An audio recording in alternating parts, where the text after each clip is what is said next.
So, good day everyone. I'm here to discuss about engineering survey methods. So, ang engineering survey methods is mahalaga sa pagpa-planning ng design and pag-build ng construction aquaculture such as drainage, fish ponds, hatcheries, and canals, and mga drainage system. So, before any aquaculture is built, so kailangan natin maintindihan yung mga physical characteristics ng site, and then yung land condition, and then yung mga reliable data ng mga engineers, and then yung mga aquaculture practitioners para makapag-decide tayo ng maayos kung paano tayo magtatayo ng mga building or ponds sa isang area.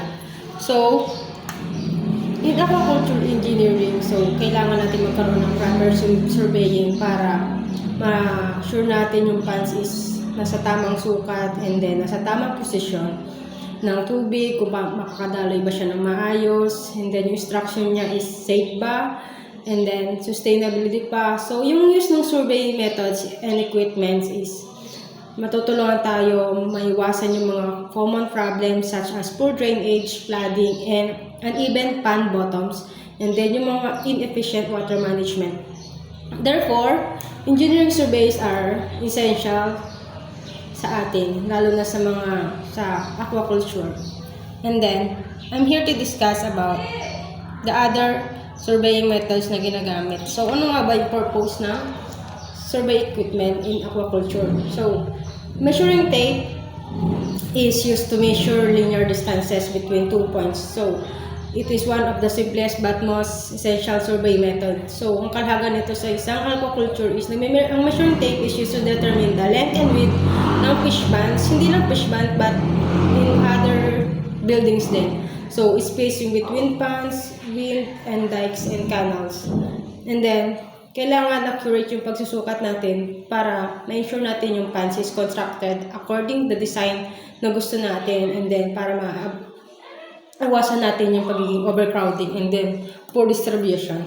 So, example, pag nag-design tayo ng isang milkfish ponds, so kailangan natin ng isang measuring tape na gagamitin natin para measure yung pond size of around maybe, for example, around 20 meters by 30 meters.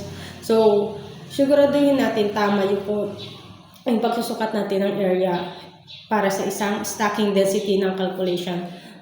And then, next is compass.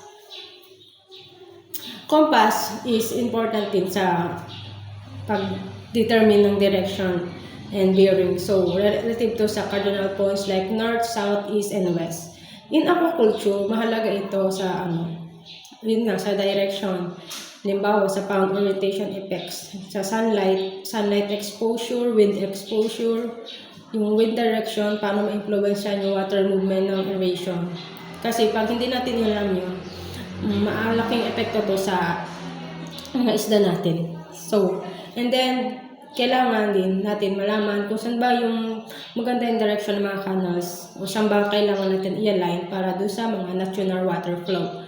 For example na lang, ang compass is ginagamit para mag-align ng fish pond in a north-south direction para sigurado natin yung sunlight exposure throughout the day and reduce excessive heating on one side of the pond.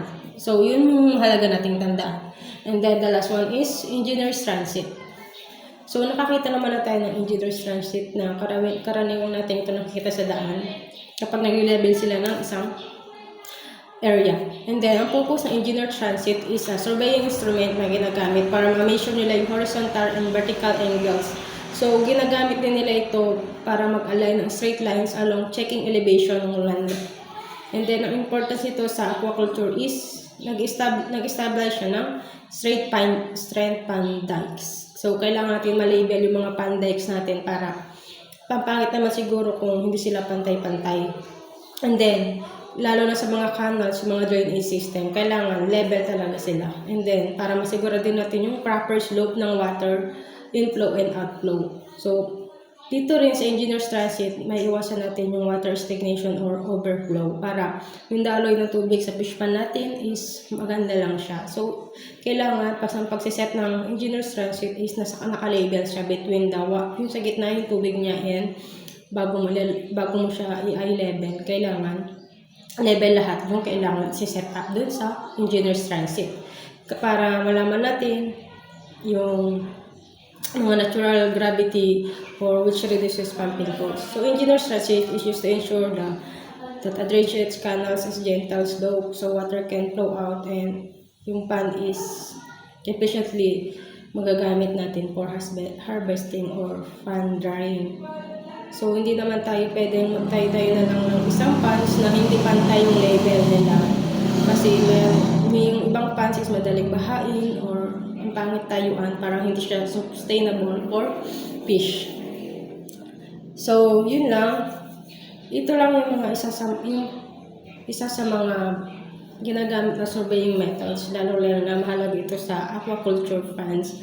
Marami pang surveying methods na ginagamit, but this is the only thing I can discuss for today, and thank you for listening that in my report. So, lagi lang natin tandaan na engineering survey methods is ginagamit para mag-collect ng accurate measurements sa mga land site condition na kailangan natin sa pagpaplano ng mga bago tayo mag-construct ng aquaculture facilities.